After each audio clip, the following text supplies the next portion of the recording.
Hi everyone, welcome my YouTube channel LT tailors. Friends, आप सभी का स्वागत है आपके अपने चैनल एलटी टेलर्स में। दोस्तों, मेरा नाम है शाहिद। फ्रेंड्स, आज की इस वीडियो में हम आप लोगों को पेंट के बारे में बहुत ही महत्वपूर्ण जानकारी देने वाले हैं। तो आप इस वीडियो को जैसे पूरा देख लेते हैं तो पेंट की कटिंग करने में आपको कभी भी कोई भी समस्या नहीं आने वाली है। तो पेंट की कटिंग या स्टिचिंग करने में ये प्रॉब्लम ज्यादातर आती है। इस प्रॉब्लम से हमारी जो पेंट है वो बेकार हो जाती है। जैसे पेंट की क्रीज है वो क्यों घूम जाती है, यानी जो बॉटम होता है पेंट का, वो उसकी जो सेंटर की क्रीज होती है वो हमारी कभी अंदर की तरफ भागने लगती है, कभी बाहर की तरफ भागने लगती है। तो इसका क्या कारण होता है, इसको हम किस तरह से सही करते हैं। जो हमारी ये क्रीज है घूमती है, तो ये हमारी दो कारणों से घूम जाती है। इसमें हमारी जब कटिंग हम करते हैं पेंट की, तो पेंट की कटिंग के दौरान भी हमारी कुछ मिस्टेक हो जाती है, और पेंट की जब हम स्टिचिंग करते हैं तो उसमें भी हमारी थोड़ी सी मिस्टेक हो जाती है। इस कारण से हमारी ये पेंट घूमने लगती है। इसको सबसे पहले हम कटिंग के माध्यम से पहले से ये समझेंगे कि इसकी हम कटिंग किस तरह से करेंगे। फिर हम आपको इसकी स्टिचिंग भी करना बताएंगे कि जब हम पार्ट इसके जोड़ेंगे, साइड से इसकी गिरी की सिलाई लगाएंगे, तो इस सिलाई को हम किस तरह से लगाएंगे कि जो हमारी ये प्रॉब्लम नहीं आए। जैसे आपने पेंट को सीधा कट किया हुआ है और आप स्टिचिंग कर रहे हैं, तो स्टिचिंग में हमारी थोड़ी सी मिस्टेक होने के कारण हमारी जो पेंट की क्रीज है वो घूमने लगती है। तो कई बार दोस्तों ऐसा होता है कि जैसे आपने पेंट को सही काटा हुआ है, जो कटिंग की हुई है आपने बिल्कुल सही कटिंग की हुई है, फिर भी हमारी जो है पेंट घूमने लगती है। तो इसमें हम आपको ये भी बताएंगे कि जब हम पेंट की जुड़ाई करेंगे तो हमें किन बातों का ध्यान रखना होता है। तो इस बारे में हम समझेंगे, बहुत ही अच्छी तरीके से हम आपको बताएंगे। और फ्रेंड्स, इसमें हम आपको ये भी बताएंगे कि जैसे आपकी जो पेंट है पीछे की तरफ क्यों खिंचती है, पीछे की तरफ क्यों भागने लगती है, यानी पेंट ऊपर की तरफ टंग जाती है। तो इसको हम किस तरह से सही करेंगे, तो इस वीडियो में हम ये भी समझेंगे। तो आप पूरा देखिएगा इस वीडियो को, आपको एक एक पॉइंट अच्छी तरीके से समझाएंगे हम। तो फ्रेंड्स, चलिए वीडियो को शुरू करते हैं। तो फ्रेंड्स, जैसा कि आप देख रहे हैं, हमने आपको समझाने के लिए ये फैब्रिक लिया है। इस पर हम आपको मार्किंग कर कर दिखाएंगे कि किस तरह से हम इसकी की मार्किंग करेंगे कि हमारी जो पेंट की क्रीज है वो नहीं घूमेगी। इस पर हमने एक मेजरमेंट लिया हुआ है, उस मेजरमेंट के हिसाब से हम इस पे मार्किंग करेंगे। तो फ्रेंड्स, इस तरह से हमने इसमें मार्किंग की हुई है। इसमें हमने लटक का भी मार्क कर लिया है, घुटने का भी मार्क कर लिया है और बॉटम का भी मार्क कर लिया है। तो इस तरह से तो आपको मार्क कर लेना है। वैसे इसका हमने फार्मूला आपको बताया है कि लटक किस हिसाब से हमें लगानी है, घुटने का मार्क किस हिसाब से लगानी है। जैसे आपने हमारी और भी वीडियो देखी होंगी पेंट की कटिंग की, तो उसमें हमने आपको अच्छी तरीके से बताया हुआ है। तो फ्रेंड्स, इसमें हम ये समझेंगे कि हमारी क्रीज क्यों घूमती है। तो दोस्तों, जब भी हम इसकी कटिंग करते हैं तो इसका जो हमें मार्क है सेंटर का, वो बिल्कुल सीध में रखना होता है। तो किस तरह से हम इसकी मार्क करेंगे, तो हम यहाँ से एक मार्क साइड से कर लेते हैं। अब इसकी हम थाई का मार्क करेंगे।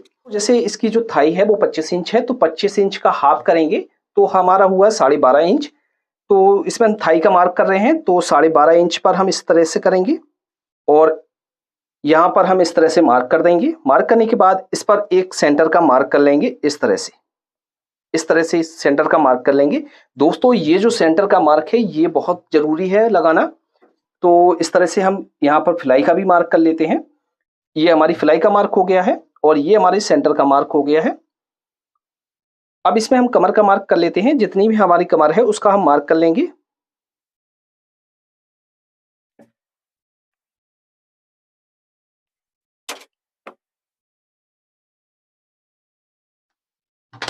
तो फ्रेंड्स, इस तरह से हमने इसकी मार्किंग की हुई है। ये जो सेंटर का मार्क किया हुआ है, ये सेंटर का जो मार्क है बहुत ही जरूरी है लगाना। इसी मार्क के हिसाब से हमारी कटिंग होती है। जब भी हम इस मार्क के हिसाब से पेंट की कटिंग करेंगे तो हमारी जो पेंट की क्रीज है वो नहीं घूमेगी। तो किस तरह से हम करेंगे, इस मार्क को हम नाप लेंगे। नापने के बाद इतना ही मार्क हम घुटने पर करेंगे और इतना ही मार्क हम यहाँ पर बॉटम पर करेंगे। अब जैसे हम बॉटम पर मार्क करेंगे, तो जैसे इसकी मोरी है 14 इंच, तो 14 का हम हाफ करेंगे 7 इंच। तो इस तरह से 7 इंच पर हमें मार्क करना है, यानी मोरी का हाफ करके मार्क करना है। तो सेंटर से हम क्या करेंगे, यहाँ से सेंटर से रखेंगे 3.5 इंच का मार्क हम इस तरफ कर देंगे और 3.5 इंच का मार्क हम इस तरफ करेंगे। सेंटर से हमें इस तरफ से इस हिसाब से करना है, क्योंकि हमारा जो सेंटर का मार्क है जब हम इसको बीच में रखेंगे तो तभी हमारी जो क्रीज है वो सही आएगी। और एक कारण से हमारी जब इसमें क्रीज और खराब हो जाती है। जैसे हम इसकी सिलाई के पार्ट जोड़ेंगे उसमें भी हम आपको बताएंगे इसके पार्ट आपको किस तरह से जोड़ना है। और फ्रेंड्स, जैसे आपने यहाँ पर जो हमने मार्क किया हुआ है, तो हमने ये मार्क सेंटर पर किया हुआ है। बहुत से लोग क्या करते हैं, यहाँ से मार्क कर देते हैं, मार्क करने के बाद फिर हम यहाँ से मार्क कर लेंगे, फिर वो इस तरह से फीते को रखते हैं और मार्क कर लेते हैं। तो जैसे उन्होंने कटिंग तो कर ली है, जब वो पैंट की स्टिचिंग करते हैं तो उनकी पैंट में थोड़ा बहुत खिंचाव आता रहता है। तो आपको जब भी कटिंग करना है तो सेंटर के हिसाब से करना है। अब इसमें हम घुटने का मार्क करेंगे, तो इसका जो घुटना है 18 इंच है, तो 18 का हम हाफ करेंगे तो हमारा हुआ 9 इंच। तो सेंटर से हम क्या करेंगे, यहाँ से 4.5 इंच पर मार्क करेंगे और यहाँ पर भी हम 4.5 इंच पर मार्क करेंगे। तो इस तरह से हम इसकी मार्किंग करेंगे। मार्किंग करने के बाद इसमें हम शेप देंगे। तो इस तरह से हमें ऊपर की तरफ राउंड में शेप देना है। अब दोस्तों आपको ये ध्यान रखना है कि नीचे की तरफ जब आप शेप देंगे तो यहाँ पर आपको बिल्कुल स्ट्रेट रखना है। इस तरह से आप स्ट्रेट रखेंगे तो आपकी जो मोरी है वो सही आएगी। यदि आप यहाँ पर भी राउंड दे देते हैं तो आपकी जो मोरी है वो अच्छी तरीके से नहीं आएगी। तो आपको यहाँ पर तो राउंड देना है ऊपर की तरफ और नीचे की तरफ आपको स्ट्रेट रखना है। यानी जो मोरी होती है हमारी, यहाँ से लेके घुटने से लेके नीचे तक का जो भाग होता है वो स्ट्रेट होता है। तो इस तरह से आपको इसमें स्ट्रेट ही रखना है, इस तरह से। तो इस तरह से हमने इसकी जो है मार्किंग कर ली है। मार्किंग करने के बाद दोस्तों इसकी हम पॉकेट की मार्क कर लेंगे। फिर हम आपको इसकी बैक पार्ट की भी कटिंग करके दिखाएंगे। हमने आपको फ्रंट पार्ट में मार्किंग करके दिखाई हुई थी किस तरह से आपको मार्किंग करनी है। अब दोस्तों हम बैक पार्ट में किस तरह से मार्किंग करेंगे। यदि बैक पार्ट में हमारी जो मार्किंग है सही नहीं होती है तो इस वजह से भी हमारी जो पैंट में खिंचाव पैदा हो जाता है और पीछे की तरफ पैंट हमारी भागने लगती है, क्रीज भी पीछे की तरफ भागने लगती है और उठने बैठने में हमें थोड़ी प्रॉब्लम होती है और चलने में भी प्रॉब्लम होती है। तो पैंट पर हम किस तरह से बैक में मार्किंग करेंगे, क्या सही तरीका होता है बैक में मार्किंग करने का, तो इस पार्ट को हम इसके ऊपर बिछा लेते हैं और अच्छी तरीके से हम समझते हैं। तो ये जो हम पैंट आपको कटिंग कर रहे हैं ये 34 कमर का पैंट है। तो ये तो हमारा नॉर्मली एक पैंट है। तो ये तो हमारा प्रॉपर जब हम इस तरह से मार्किंग करेंगे, सेंटर से मार्किंग करेंगे, तो ये हमारी पैंट आराम से निकल आएगी कपड़े पर। और जैसे हम हैवी साइज की पैंट कटिंग करते हैं, यदि हम उस पर सेंटर का मार्क लगाकर और मार्किंग करके इसकी कटिंग करते हैं तो इसमें हमारा जो कपड़ा है वो काफ़ी वेस्टेज होता है। तो उसको हम किस तरह से निकालेंगे और किस तरह से हम उस पर मार्किंग करेंगे, तो इस पर भी हम आपको एक प्रॉपर वीडियो बनाकर देंगे। तो उस पैंट की आप किस तरह से कटिंग करेंगे और किस तरह से उसकी स्टिचिंग करेंगे कि जो आपको इसमें जो प्रॉब्लम आती है उसमें भी आपको प्रॉब्लम ना आए, तो इस पर भी हम आपको एक प्रॉपर वीडियो बनाकर देंगे। तो इस तरह से हमने इसको बिछा लिया है। बिछाने के बाद इन मार्कों को हमें सीधा करना है। अब दोस्तों मेन प्रॉब्लम हमारी यहाँ पर आती है। जैसे हमने ये थाई का मार्क किया हुआ है और थाई के मार्क के बाद हम जब बैक में मार्किंग करेंगे तो बहुत से लोग क्या करते हैं, जैसे हमने यहाँ पर जो मार्क किया हुआ था थाई का, तो हमने प्रॉपर आगे के पार्ट में पूरा मार्जिन ले लिया है। लेकिन जब हम बैक में मार्किंग करते हैं तो क्या करते हैं, बहुत से लोग 2 इंच पर मार्क कर देते हैं या बहुत से लोग 1.25 इंच पर मार्क कर देते हैं। तो जब आप यहाँ पर मार्क कम करेंगे तो जो हमारा प्रॉपर मार्जिन होना चाहिए वो नहीं है। तो इस कारण भी जब हमारा पार्ट ये ज़्यादा है और इस पार्ट में हमने जो मार्जिन है वो कम रखा हुआ है, तो ये जो मार्जिन है हमारा पीछे की तरफ जाने लगेगा। तो इस कारण भी हमारा जो पैंट में खिंचाव हो जाती है। अब प्रॉपर हमें कितना मार्जिन रखना है, जब भी हम इसमें मार्जिन रखेंगे तो इसमें हम 2.5 इंच मार्जिन प्रॉपर रखेंगे। और जैसे आपको यहाँ पर थोड़ी सी लूजिंग और भी बढ़ानी है तो आप क्या करेंगे, 3.25 इंच पर भी मार्क कर सकते हैं, लेकिन आप इससे कम मार्क ना करें। यदि आप बच्चे की पैंट कटिंग कर रहे हैं तो उसमें आप 2.25 इंच पर मार्क कर सकते हैं। लेकिन जब भी बड़ी साइज की पैंट कटिंग करेंगे तो उसमें 2.5 इंच का तो मार्जिन आपको रखना ही रखना है। तो इस तरह से आपको 2.5 इंच पर मार्क करना है, तब आपकी जो पैंट है बहुत ही अच्छी तरीके से आएगी। यहाँ पर जो हम मार्जिन रखेंगे वो 1.25 इंच का रखेंगे और नीचे की तरफ हम जब मार्जिन रखेंगे तो वो 1 इंच का रखेंगे। और इस तरह से हम इसको सीधा कर लेते हैं। इस तरह से यहाँ तक तो हम इस तरह से शेप में देंगे और यहाँ से हम सीधा इसको स्ट्रेट रखेंगे। तो फ्रेंड्स इस तरह से हमारी इसमें मार्किंग हो जाती है।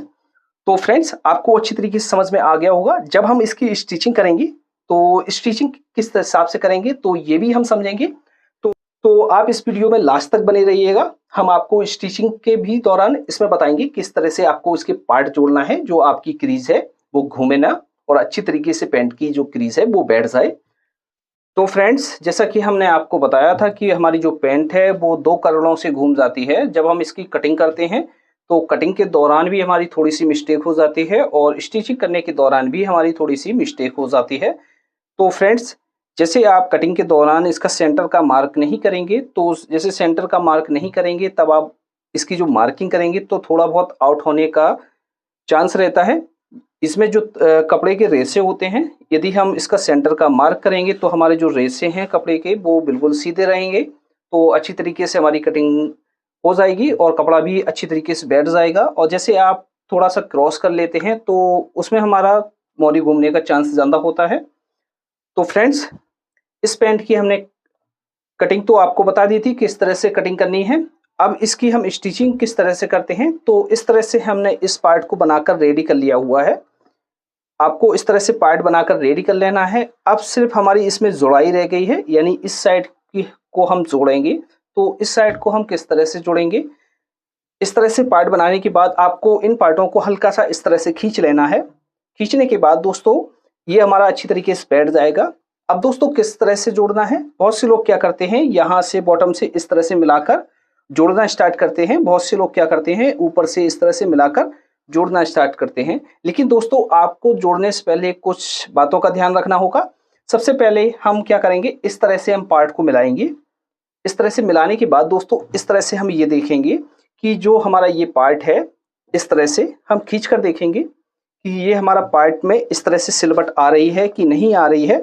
जैसे इसमें जैसे हम इसको इस तरह से पकड़ लेंगे, इस तरह से पकड़ लेंगे तो हमारा ये पार्ट देखिए इसमें इस तरह से झोल आ गई है।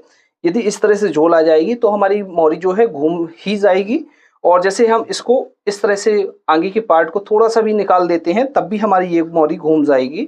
तो हमें क्या करना है फ्रेंड्स, वैसे जिस तरह से हमने आपको कटिंग करना बताया हुआ था उसमें आप क्या करेंगे, इस तरह से भी एकदम पकड़कर भी मार्क कर देंगे तब भी आपकी जो मोरी है वो नहीं घूमेगी। फिर भी आपको क्या करना है दोस्तों, इस तरह से आपको पार्ट मिलाकर रखना है। मिलाने के बाद आपको ये देखना है कि जैसे आपकी ये सिलवट आ रही है, जैसे थोड़ा सा भी पार्ट ऊपर है की तरफ है तो आप फ्रंट पार्ट को नीचे की तरफ कर लेंगे। और जैसे थोड़ा सा भी 19-20 है, यानी जैसे वो पीछे के पार्ट में खिंचाव आ रहा है तो आगे का पार्ट जैसे आपका थोड़ा सा भी आगे है और खिंचाव आ रहा है तो आप क्या करेंगे, थोड़ा सा पार्ट को नीचे कर लेंगे। नीचे करने के बाद दोस्तों इस तरह से जब आपकी सिलवट नहीं आएगी तो इस तरह से आप अच्छी तरीके से बिठा देंगे।